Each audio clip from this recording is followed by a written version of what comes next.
ఈ రోజే డౌన్లోడ్ చేయండి. మీ ఫేవరెట్ షోస్ చూడండి.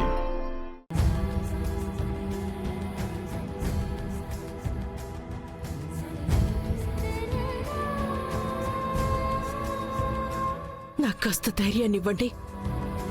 ఈ కష్ట సమయంలో నేను నా పిల్లల్ని సముదాయించగలగాలి.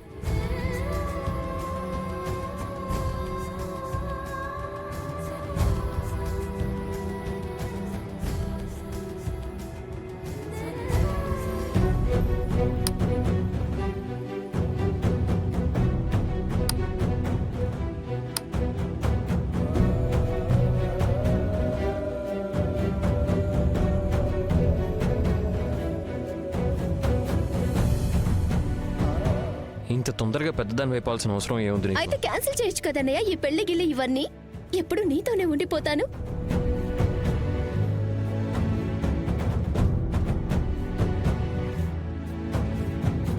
తను ఉన్నతినే కదా.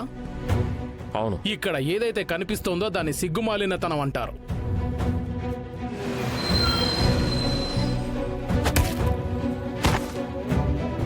రాఘవ్ సూర్యవంశీ, ఈ పేరు నువ్వు జీవితంలో మర్చిపోలేవు.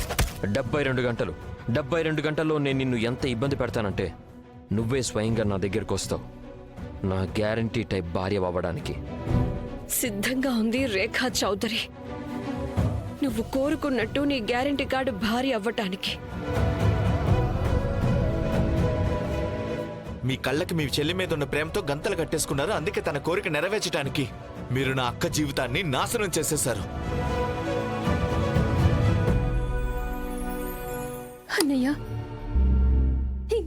బయటంతా పిచ్చి గొడవ జరిగింది కదా, అదంతా నువ్వు సరి చేస్తావు కదా. నువ్వేమన్నావు ఉన్ని? అన్నయ్య, నాకు తెలుసు నా పద్ధతి చాలా తప్పయి ఉండొచ్చు, కానీ నేను ధ్రువుని నిజంగానే ప్రేమిస్తున్నాను. కానీ చూడు, తను ఈ రోజు ఏం చేశాడో, ఎంత పొగరు చూపించి వెళ్ళాడో. అతను అసలు ఎవరు, తన స్థాయి ఏంటి అని. ఒక ట్రాన్స్పోర్ట్ కంపెనీలో పనిచేస్తున్నాడు. ఒక మామూలు అబ్బాయి, రిచ్ కాదు, మేజర్ డిగ్రీ కూడా లేదు. In fact he is to be lucky. తనకి నాలాంటి రిచ్ అండ్ బ్యూటిఫుల్ అమ్మాయి దొరికినందుకు. నీకు ఇదంతా ప్రేమ అనిపిస్తుందా ఉన్ని? నువ్వు దీన్ని ప్రేమ అంటున్నావా? అవునన్నయ్య, ఇది ప్రేమ కాకపోతే ఇంకేంటి? లేదంటే రాఘవ సూర్యవంశీ చెల్లి ధ్రువ్ లాంటి అబ్బాయికి ఎందుకు వాల్యూ ఇస్తుంది? ఉన్ని, నిజంగా నువ్వు చేసిన దానికి పశ్చాత్తాపడట్లేదా? పోనీలే, నీదంతా నీ తప్పు కాదు, ఇదంతా నా తప్పే. నేను నీకు ఇవన్నీ ఎప్పుడూ నేర్పించనే లేదు. అందుకే నువ్వు మోసానికి ప్రేమ అని పేరు పెడుతున్నావు. అండ్ ఒక సాదా సీదా అబ్బాయి లైఫ్లో ఏదో సాధించాలనుకున్న వాడిని అతన్ని నువ్వు మామూలు వాడు అంటున్నావు. ఉన్ని, నువ్వు ఈ విషయం అర్థం చేసుకుని తీరాలి. ఇంట్లో మెట్లు గనక ఒకసారి దిగావనుకో మళ్ళీ ఈజీగా ఎక్కేయచ్చు, కానీ ఒకరి మనసులో నుంచి దిగిపోతే ఇక దిగిపోయినట్టే. ఎవరు నువ్వు? నువ్వెవరో నాకు తెలియట్లేదు, ఎందుకంటే నా ఉన్ని ఇది అస్సలు ఉండదు. అన్నయ్య, వాళ్ళు నీ మైండ్ లో నా గురించి ఎంత బ్యాడ్ ఇంప్రెషన్ క్రియేట్ చేసేశారు. నేనేం చేసినా అది నా ప్రేమ కోసమే చేశాను. నా దగ్గర వేరే ఆప్షన్ లేదు. నువ్వెప్పుడే ధ్రువ్కి ఫోన్ చేసి నన్ను మళ్ళీ ఇంటికి తీసుకెళ్ళిపోమని చెప్పు. నేను ధ్రువ్ లేకుండా బ్రతకలేనన్నయ్య. Instead of being angry and mad with me, you should stand in my support. ఇది ప్రేమ కాదు, మోసం, ద్రోహం, నమ్మక ద్రోహం. నీకు ఇది ద్రోహంలా ఉందేమో అన్నయ్య, నాకు మాత్రం ఇది ప్రేమే. నీకు మతిపోయినట్టుంది. నీకు తప్పప్పుల మధ్య తేడా తెలియడం లేదు. నీకు అర్థం కావట్లేదు అనుకుంటా. నువ్వు కేవలం ధ్రువ్ లైఫ్ తో మాత్రమే కాదు, రేఖ జీవితంతో కూడా ఆడుకున్నావు. రేఖ వదిని గ్యారంటీ కార్డు భార్యని చేసుకోవాలనే డెసిషన్ నీది, నాది కాదు. అయినా మీ ఇద్దరికి ఏమంత నష్టం జరిగిందని? నువ్వు తనని నిజంగా ప్రేమించలేదు, తనని నీ వైఫ్ అని కూడా అనుకోలేదు.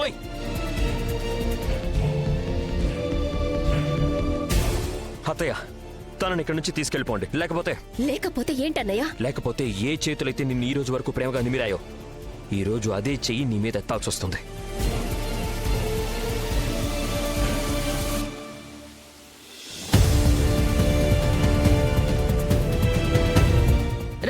రాఘవ,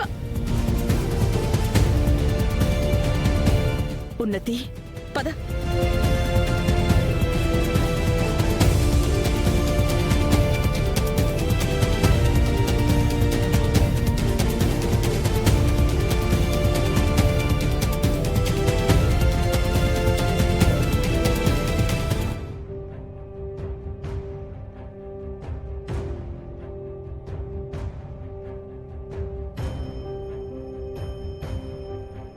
ధ్రువ్ పడుకున్నాడా?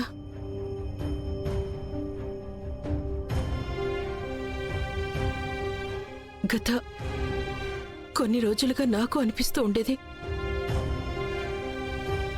అంటే తను మన ఇంటిని అలాగే మన కుటుంబాన్ని మనసారా తన వాళ్ళు అనుకుందనుకున్నాను. కానీ ఈరోజు ధ్రువ్ని పెద్ద అంధకారంలోకి తోసేసింది. ధ్రువ్ ఇందులోంచి ఎప్పటికైనా బయటికి రాగలటో లేదో కూడా తెలీదు.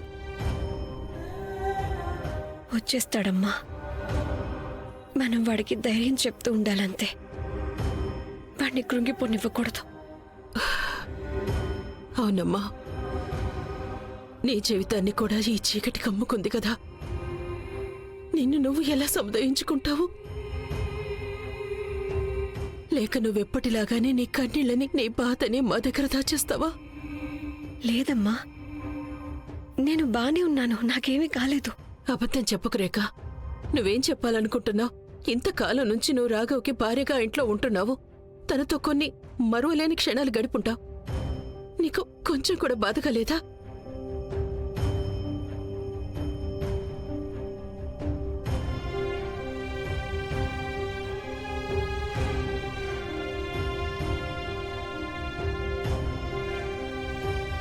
నాకు తెలుసు రేఖ, ఇది పచ్చి అబద్ధం అని.